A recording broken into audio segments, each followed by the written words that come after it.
yabqa amaluhu mutlaqan. Alhamdulillah, bersyukur Allah segala nikmatnya. Mari kita membaca kitab Riyadhus Shalihin. Sampai pada hadis kelima di bab istimewaan syurga. Hadis ini Rasulullah menunjukkan dan mengajak kepada kita. Beliau sistemnya bukan nyuruh zuhud tapi memberitahu apa yang bermanfaat untuk akhirat dan apa yang tidak bermanfaat, dan bagaimana dunia itu akan meninggalkan kita. Ini termasuk cara ya. Kadang nyuruh orang sesuatu itu bukan ayo berjalan, tidak. Lihat dari sini sistemnya kayak gitu. Kadang kita memerintahkan orang sesuatu tidak harus ngomong kamu lakukan ini, tidak. Tapi cukup diberitahu manfaat yang mau dikerjakan dan bahaya meninggalkannya, selesai. Orang berakal pasti akan mengerjakannya. Namanya hadis ini Rasul bersabda yatma'ul mayyitu thalathatun, yatma'ul mayyita thalathatun. Akan mengikuti mayit 3 hal. Ada 3 yang ikuti mayit, artinya dari rumahnya sampai ke kuburannya 3. Ahluhu, keluarganya, maluhu, hartanya masih bisa ikut. Wa amaluhu, dan amal. Mayit meninggal itu masih ada istri, harta, dan amal. Fayarji'u ithnani, tapi 2 pulang. Wa yabqa wahidun, yang tetap sama mayit hanya 1 saja. Yang 2 tinggalkan mayit. Yarji'u ahluhu wa maluhu. Yang pulang adalah istri dan anak, istri dan hartanya. Pasti meninggalkan mayit. Yabqa amaluhu, dan tersisa hanya amal. Di sini Rasulullah masih tahu apapun yang kalian kumpulkan dari dunia, apapun yang kalian kerja, pasti tinggalkan dia. Pasangan, istri atau suami sama saja ya maksudnya. Kita meninggal, kita dikubur, selesai ditinggal. Harta ada yang ikut. Kalau mau ikut dikubur juga ada manfaat, tidak ada gunanya. Apa yang ikut menemani kita sampai nanti adalah amal kita. Orang pintar, orang yang nalar langsung paham. Oh, berarti saya hanya perlu memperbanyak amal, harta dan istri sewajarnya. Fokus dengan taat, karena itu yang menemani saya sampai akhirat nanti.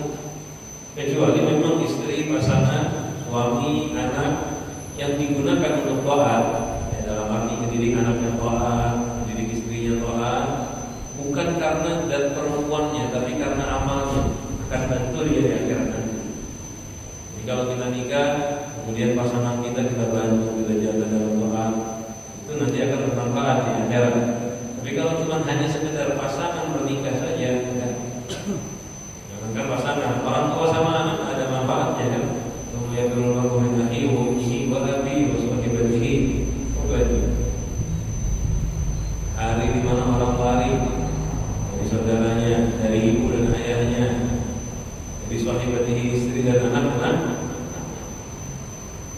Tidak ada gunanya, itu cuma ikatan pasangan, nama, buku nikah, itu ada gunanya semua. Yang berguna bukan nikahnya, amalnya.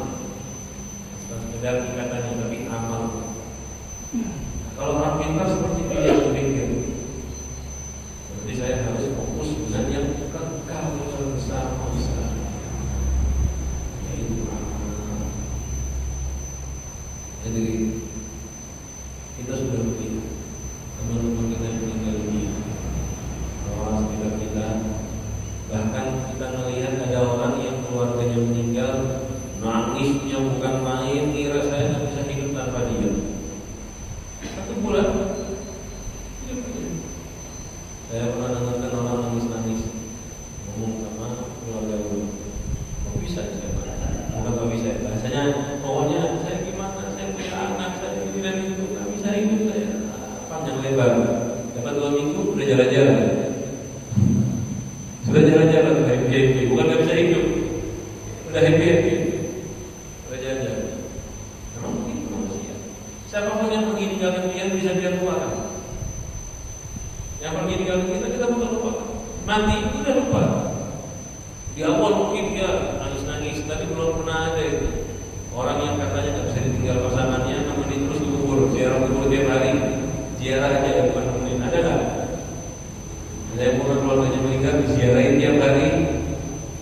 nggak ada. Diziarahi tiap minggu, ziarahi tiap bulan, tiap bulan pada sekali jadi tengok. Ada yang ziarah tiap minggu ada. Saya tahu beberapa orang ada yang ziarah tiap minggu ada. Tapi jarang, sedikit. Dan itu pun nggak mungkin lama datang ke Jakarta selesai dulu. Karena orang itu tahun meninggal kan, tinggal. Suami istri sama, suami meninggal, mungkin biasanya perempuan lebih bergabung di awal, tapi perempuan lebih tahan nggak punya suami daripada suami nggak punya istri. Makanya biasanya perempuan itu kalau suami meninggal sedih dia, sedih, semua sedih pasangannya meninggal, tapi habis itu dia bisa hidup tahan. Kalau suami istri meninggal sama sedih, nggak lama kawin lagi, karena dia nggak bisa hidup sendirian. Kalau dia bisa hidup sendirian. Karena kalau saya dari Jepang cerita, kita di sini aslinya ada biasanya kalau suami mati, istri tahan hidup lama, perempuan. Tapi kalau istri mati, nggak lama suami bakal mati. Kata dia. Bahkan sebagian sampai bunuh diri. Ini orang nggak beriman ya, saya ngomongin bukan muslim. Dia hanya sampai bisa berdiri. Kenapa? Yang ngurusin rumah tangga semua istrinya. Dia biasa pulang, ada yang merawat, nggak ada apa-apa sekarang diem sendiri. Mereka kan nggak banyak punya anak kayak kita. Kalau kita ada anak masih ada rasa bertanggung jawab. Gitu, itu contoh ya. Orang lupa tinggal selesai. Hadirin, ketika kita sadar nanti yang bermanfaat hanya kalau orang kita fokusnya beramal. Itu Rasulullah ngomong sekarang dengan gaya bersama orang-orang yang nalar yang mau berpikir. Ini gaya omongannya Rasulullah. Rasulullah makanya jangan ngurusin duit saja, jangan ngurusin ini saja, ngurusin apa? Bahasa beliau di hadis ini ya. Walaupun di keadaan yang lain Rasulullah menyarankan ikutin kau ngurusin amal, meninggalkan dunia. Tapi di sini gaya bicaranya dengan orang-orang yang nalar, yang ikuti mayit itu ada keluarga, pasangan, ada istri, ada suami, ada harta dan ada apa. Yang dua pulang. Yang cepat ikuti mayit bermanfaat sampai akhirat hanyalah. Dan saat ada Rasulullah ngomong, maka fokuslah pada yang diikuti karena Nabi Sallallahu. Ini gaya nasihat seperti ini bagus dan baik bagi orang-orang yang berpikir. Soalnya nasihat ini kan orang disuruh mikirnya itu dapat pahala. Jadi dia kalau dengan ceramah dengan gaya seperti ini, dia mikir, dia nalar, pahala dia double, pahala belajar dan pahala berpikir. Makanya terkadang Rasulullah pakai gaya seperti ini. Kita nyuruh anak kita misalnya, anak ini makannya sebarangan, nggak teratur gizinya. Ada orang tua ngomong, nah kamu makannya A, B, C, D, jangan makan ini, jangan makan ini. Itu didikan wajar, semua pakai cara ini. Ada anak pintar, hatinya akalnya cerdas, nalar.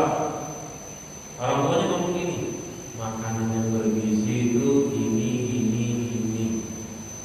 Kalau makan ini ada bahaya A, B, C, misalnya. Nah, ngomong gitu aja.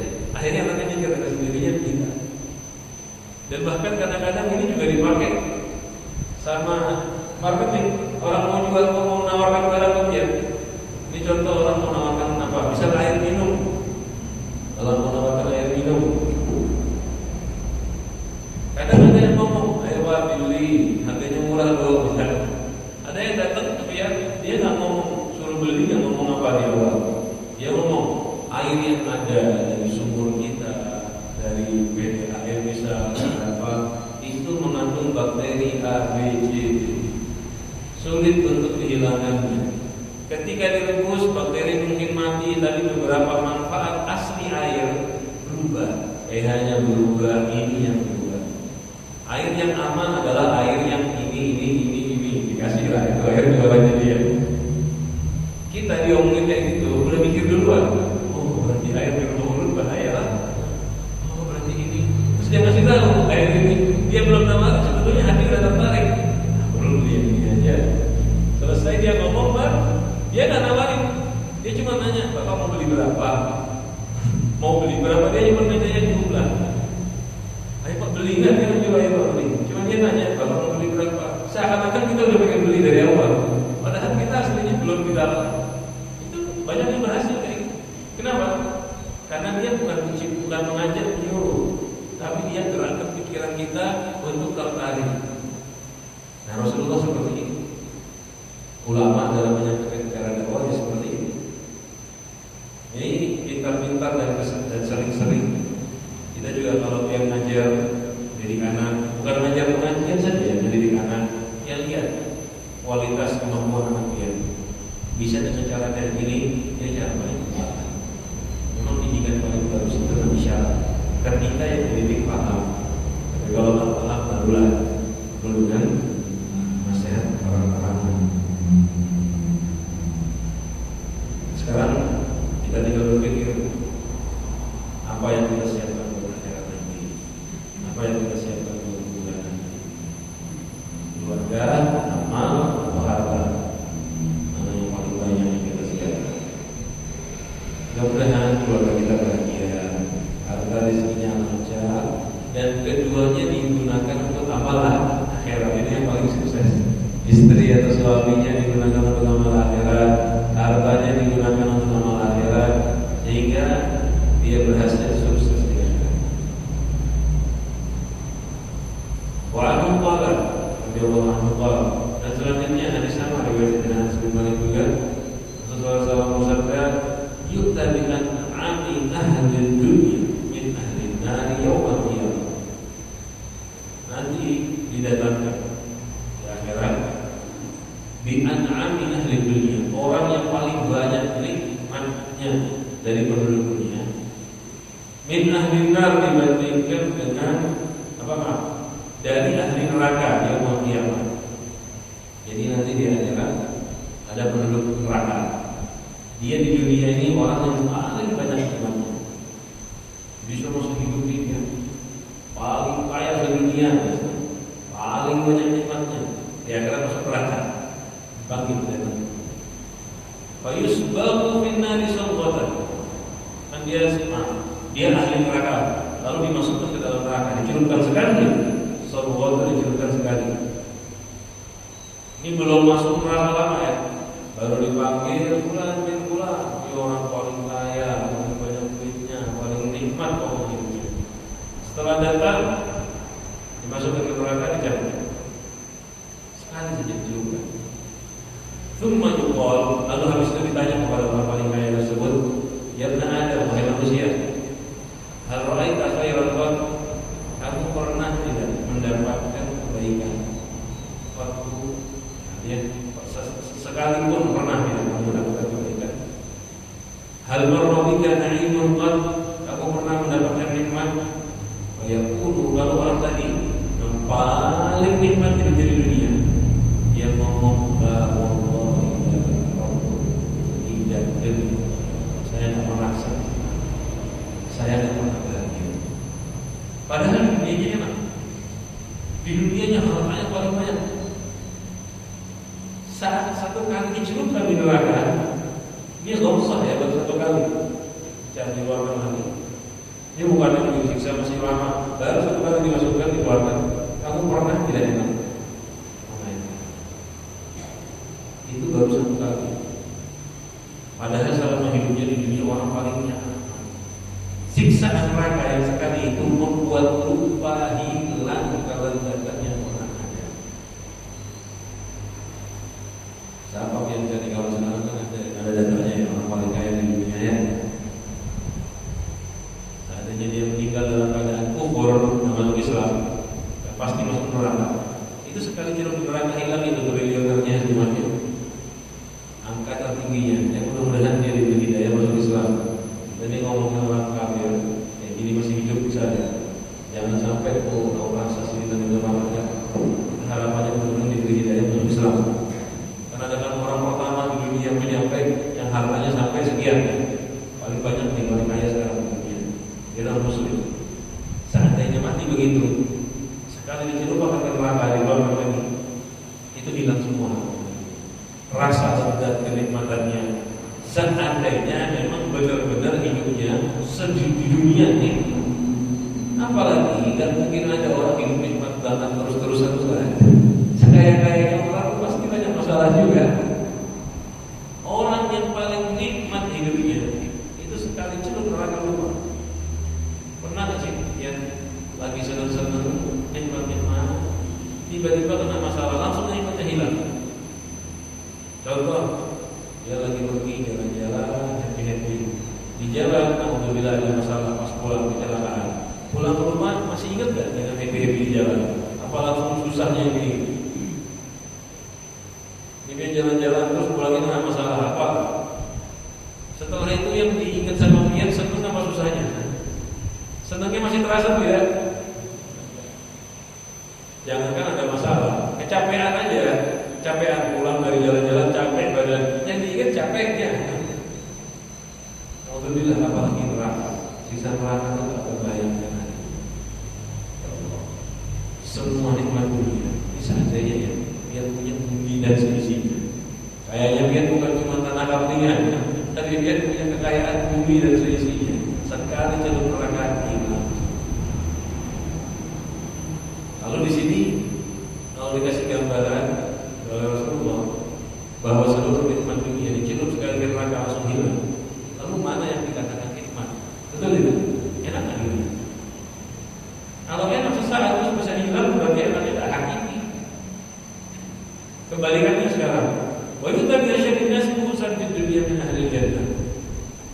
Lalu didatangkan orang yang paling susah, yang paling repot hidupnya, penyakit, kesusahan, kemiskinan. Di dunia dia paling susah hidup. Tapi dia ahli jannah, ahli surga. Wa yusbahu sabata fil jannah, dimasukkan sesaat ke surga. Ilmu lalu ditanya, ya benar ada, anak Adam manusia. Al-Ra'aita uksan, kamu pernah melihat kesusahan? Apakah kamu pernah merasakan kesulitan? Al-Marra bika syiddatun, pernah kamu merasakan kesulitan? Ya Allah, Nabi Muhammad pernah merasakan. Ma marra bi usulfan, wala ra'aitu syiddatan. Sekalipun aku tak pernah melewati kesulitan dan melihat kesusahan. Sekalipun aku tak pernah susah. Padahal sepanjang hidup susah, tapi sudah masuk surga susahnya hilang. Ada yang pernah mati-matian kerja capek kejar, lalu ternyata dia berhasil dapat harta besar. Dia lupa pada Tuhannya karena sudah dapat kenyamanan. Dan itu kemudian kerjanya itu enak gak sih? Kerja itu gak pernah enak. Yang enak tuh dia duit dengan duit. Mana ada kerja enak gitu. Tapi subhanallah, karena dapat gaji, kita kerja pagi sampai sore, misalnya pagi sore dapat gaji, itu gantian dapat gaji, kenikmatan sedikit itu, capek dari pagi sampai sore, ya, kurang. Ya, paling kan berkurang, walaupun gak hilang total. Capeknya, sukoknya, susahnya, hilang. Karena apa? Dapat nikmat. Dapat nikmat surga. Itulah nanti sebenarnya keadaan kayak gitu ya. Orang yang fokus dengan ibadah, kerja di dunianya cari nafkah, tapi fokus utamanya adalah kesuksesan akhirat. Dia nanti akan selamat bahagia. Susah-susahnya di dunia itu nggak akan terasa. Kebalikannya orang yang di dunia nyaman, hidup bahagia senang, terus enak, terus saat kamu bilang dia masuk neraka, tapi ada maksiat hilang semua kebahagiaan. Bagaimana diri yang di dunia sedang bahagia, senang terus, ingat akhirat. Jangan sampai melanggar perintah Allah. Kesenangan ini sebentar saja hilang semua.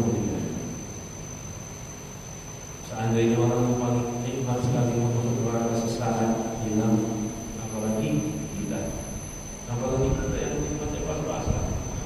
Senikmat apa sih kita kan gitu. Masalah banyak. Jadi makanya bahaya ya, jangan sampai di dunia susah di akhirat lebih susah lagi nanti kan gitu. Yang di dunianya enak aja masuk neraka hilang nikmatannya, apalagi yang gak pernah enak di dunia. Dan yang hidupnya di dunianya susah, enak bisa, nggak akan hilang. Ini cara membantu orang biar zuhud, biar senang. Dan itulah belajar apa? Nggak enak, capek, susah. Tapi nanti di akhirat hasilnya. Jadi selanjutnya riwayat Sayyidina Masturah Anil Mustawrad bin Syaddad. Mustawrad bin Syaddad, Mustawrad bin Syaddad bin Syaddad, Mustawrad bin Syaddad Rasulullah sallallahu alaihi wasallam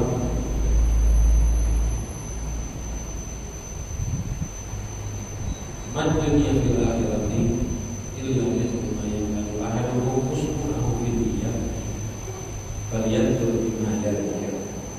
Tidak ada dunia kalau dibandingkan akhirat itu seperti ma ya'malu ahadukum ketika kalian meletakkan usbu'ahu jarinya fil yamni di laut.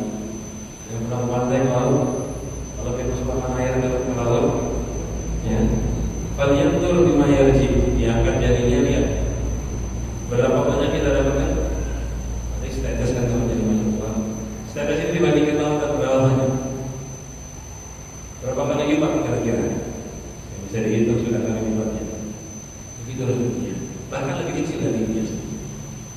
Dunia ini kenikmatan dunia, bukan kenikmatan kita yang ada. Kenikmatan dunia semua. Ini bukan kekayaan dia pribadi. Kenikmatan dunia semuanya, semua. Lain kalau kenikmatan kita sendiri. Ini semua dunia nikmatnya bagaimana banyaknya. Itu kalau dibandingkan akhirat hanya seperti jari yang dikeluarkan ke lautan. Sedikit sekali. Berarti nikmat akhirat kayak apa? Tak terbayang. Fokuslah dengan nikmat yang banyak. Jangan fokus dengan nikmat yang terbatas. Jangan fokus dengan nikmat yang terbatas. Banyak nikmat akhirat itu membantu. Banyak nikmat akhirat itu membantu kita bergerak untuk agar semangat ibadah. Kan seperti ini. Ketika orang dikasih tahu, oh di sini tidak ada apa-apanya, nanti di sana lebih nyaman. Kira-kira semangat nggak kita? Semangat. Amal. Jadi selanjutnya, Jabir radhiyallahu anhu Rasulullah SAW qala, Rasulullah SAW marra bis-suqi wan-nasu kadzaini. Rasulullah sallallahu alaihi wasallam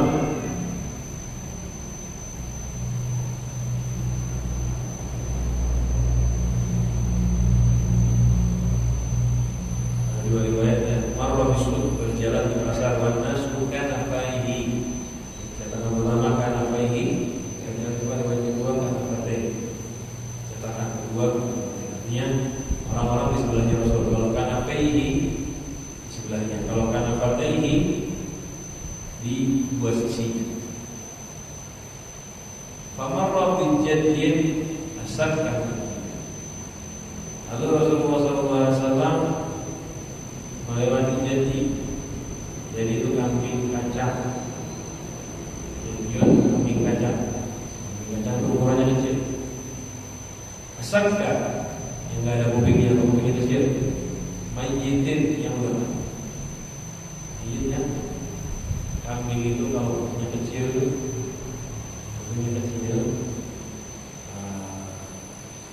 nanjakan.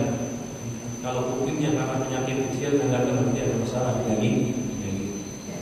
Dan kuping kecil ini aib kekurangan. Berarti kurang daging kan? Jadi kalau nanjakan kurang dagingnya. Makanya kita kalau kurban nanti dasar pakai kambingnya atau potong telinganya. Karena ini bagian yang harus. Jadi kalau kita korban kambing yang telinganya terpotong apa? Kambing yang sempurna. Jadi ada kambing kecil, masalah ibadahnya ada kurang dan sudah mati.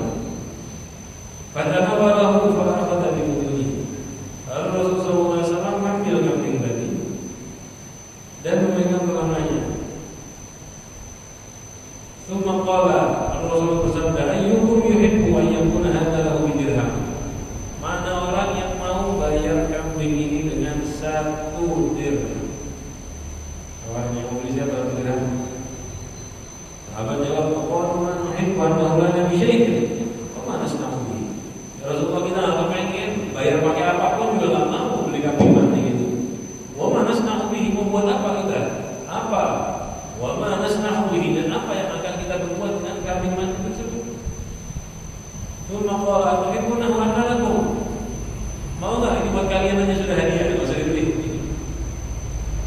Qalu wallahi law kana hayyan kana ayyiban. Sahabat bilang, ya Rasulullah, kalau pun hidup, ini kambing ini sakit, bermasalah, cacat, ya, annahu rasak, tentunya bermasalah. Makanya kalau mau manjit gimana lagi, ini kami sudah tahu. Betapa orang-orang yang piara hewan itu, kalau hewannya punya air, tidak tertarik ya. Mereka kan senang memeliharanya. Dia itu kambingnya punya air, kekurangan telinganya. Kata mereka, kupingnya aja sakit, hewannya aja cacat. Kita kalau hidup ada airnya tuh ya, berarti kurang harganya. Apalagi ini sudah manjit Rasulullah. Rasulullah mengatakan, wallahi demi Allah, la dunia, sungguhlah dunia ahwanu 'ala Allah, lebih rendah di sisi Allah min hadza daripada rendahnya kambing ini menurut kami. Kita melakukan bangkai hewan jijik kan? Nah, ada harga sama sekali kan? Begitulah dunia dalam pandangan Allah. Contoh, yang ada yang bangkai hewan jijik kan ya?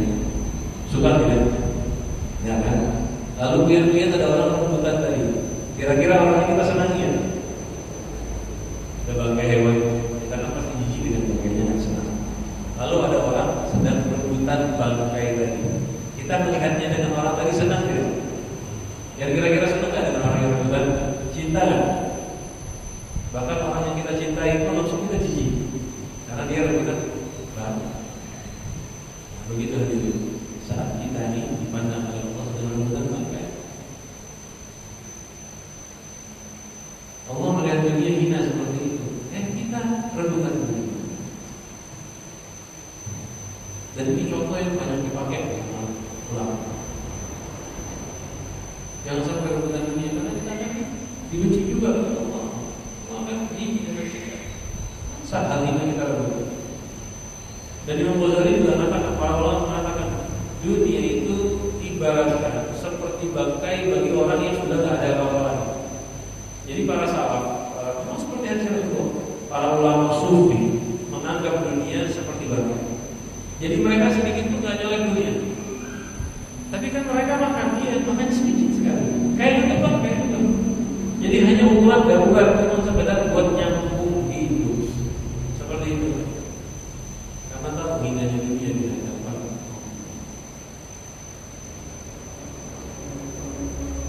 Tapi hadirin, pemikirannya ini saatnya ada majelis yang akan nanti ini. Alhamdulillah, mudah-mudahan menggerakkan hati kita dalam cinta akhirat. Tambah sadar bagaimana adanya dunia. Ini yang cukup sekali ya. Ini Rasulullah mengajar dan Rasulullah membersihkan pikirannya sahabat. Dia tambah cinta akhirat dan tambah tidak tertarik menjauh dari dunia. Ini sering disampaikan sama Rasulullah, dan kita baca di sini bab ini banyak, makanya ulang yang cepat sekarang bacanya. Ini Rasulullah SAW menyampaikan ini untuk menjaga pemikirannya sahabat. Dan kita juga sama. Kalau bisa diulang-ulang, soalnya hadirin, kita sekarang diajak cinta akhirat, keluar dari majelis, dari masjid. Kira-kira melihat dunia enak lagi kan? Melihat dunia nyaman kan? Kembali nyaman. Kenapa? Lingkungan kita mengiklankan selalu dunia itu. Padahal kalau saya perhatikan banyak majelis, dan insya Allah saat mendengarkan bab-bab ini tertarik untuk semangat akhirat, mulai sadar kekurangan dunia. Tapi kita pulang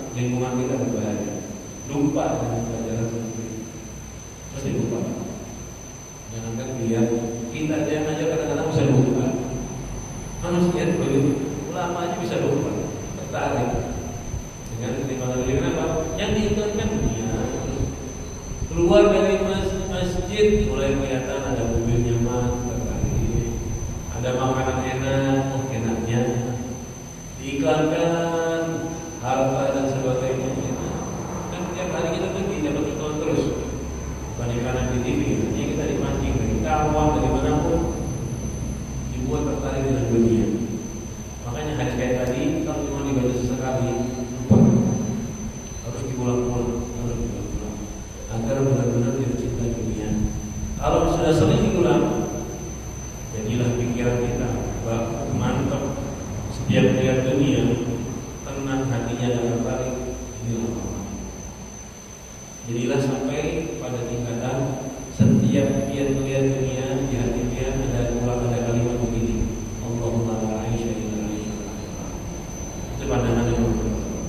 Ketika melihat dunia di hatinya beliau dan diucapkan sama beliau, apa yang beliau lakukan? Ya Allah, tidak ada kehidupan kecuali kehidupan. Yang sampai tingkatan ini itu betul-betul. Tapi kalau melihat dunia masih ada, wah bagusnya ya, belum maksimal. Wah enaknya ya, wajar, orang berbuat wajar ya, tapi masih belum maksimal. Yang maksimal apa? Saat melihat dunia, tertarik pasti namanya manusia. Wah bagusnya ya, langsung Allah malah insya. Orang kayak gini nih yang sudah maksimal. Kapan bisa begitu? Latihan, dilatih, sering-sering ingatkan hati seperti begini. Berapa lama latihannya? Nggak bisa sehari 2 minggu, sehari seminggu 2 minggu. Belum tentu sebulan 2 bulan, bahkan setelah 2 tahun belum tentu. Ini latihannya tahunan. Soalnya kita tiap tahun, tiap hari, tiap minggu, tiap bulan, tiap tahun berjam-jam dalam satu hari ditarget di doktrin cinta dunia, sehingga doktrin cinta akhiratnya kalah kalau sedikit.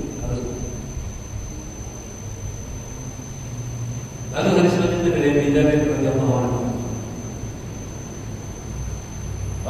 Dia mengatakan, "Untuk amsi ma'ani."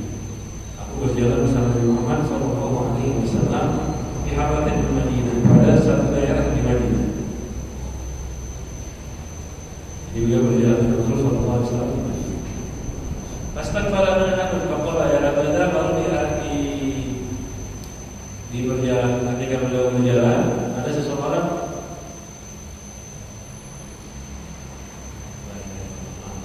Fastaqbalna Uhud, lalu kita menghadap Uhud. Jadi beliau jalan di sekitar Madinah, lalu ketemu Uhud, ada gunung Uhud. Faqala ya Abu Dzar, qultu labbaik ya Rasulullah. Abu Dzar, Rasulullah, dia menjawab labbaik ya Rasulullah.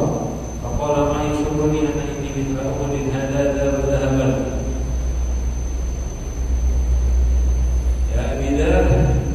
Aku tidak bahagia, tidak membuat aku bahagia kalau aku punya seukuran gunung Uhud ini, Mas. Gunung Uhud itu besar, ada yang kecil. Mungkin yang lihat di foto-foto itu yang ada orang naik, itu bukan gunung Uhud, itu cuma potongan kecil, namanya Jabal Rumah. Tapi aliyat kalah atau ayat memang ini minhudina. Tersisa bagiku 3 hari, ikut sama aku 3 hari, dan tersisa hanya 1 dinar. Jadi Rasulullah bukan seandainya dikasih Uhud, aku habiskan semuanya, tersisa 1 dinar, itu asal. Illa syai'un mursiduhu lidainin. Yang aku harapkan cuma sedikit buat bayar hutang. Illa an aqula bihi fi ibadallah hakada wa hakada. Kecuali yang aku kasih, aqula di sini kita membagi. Aqula dalam bahasa Arab artinya berbicara. Tapi maksudnya aqula hakada wa hakada, maksudnya membagi sini dan sini. Hanya ini wasimalihi wa qalbihi wa tuman masalah. Jadi semua yang aku senang dari gunung Uhud itu buat bayar hutang atau buat begini. Nah, diri dan itu masalah Rasulullah. Itu ucapan Muhammad SAW. Aku ini gak senang dikasih emas sebanyak gunung Uhud, kita. Yang bikin bahagia dari harta apa? Buat bayar hutang dan buat membagi buat saudara. Itulah kebahagiaan Rasulullah dan para sahabat-sahabat khususnya dari harta. Kalau kita kan harta senangnya buat apa? Kalau ditanya senangnya mau buat rumah, buat mobil, buat ini dan itu. Itu kesenangan kita dari harta.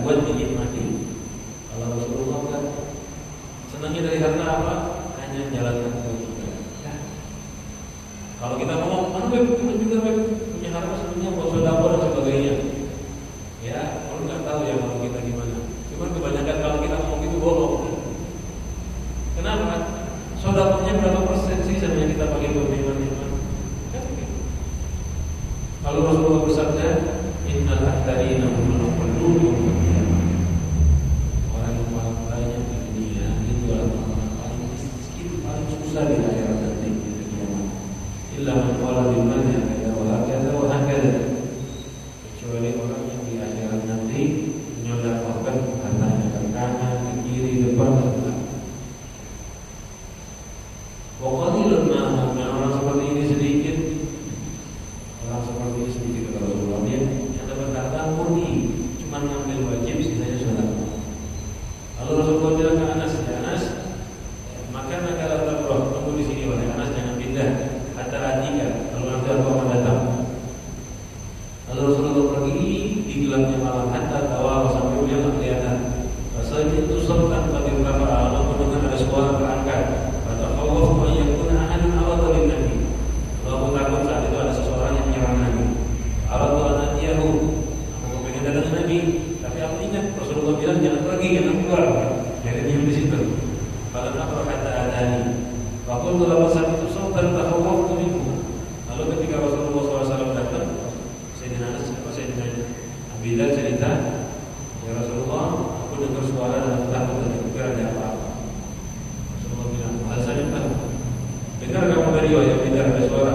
Iya ya Rasulullah, na'am. Qala dzaka Jibril. Itu tadi suara Jibril. Qala, beliau mengatakan, man mata min ummati la yusyriku billahi syai'an dakhala jannah. Orang yang mati dari umatmu yang penting tidak syirik, dia pasti akan masuk surga. Qala qultu wa in zana wa in saraqa. Bertanya ya Rasulullah, ya wahai Jibril, kalau dia pernah berzina, dia pernah mencuri. Qala wa in zana wa in saraqa. Walaupun dia pernah berzina dan mencuri. Maksudnya orang Islam itu kalau mati dalam keadaan Islam pasti bakal masuk surga. Kalau maksiat gimana? Tetap bakal masuk surga. Cuma setelah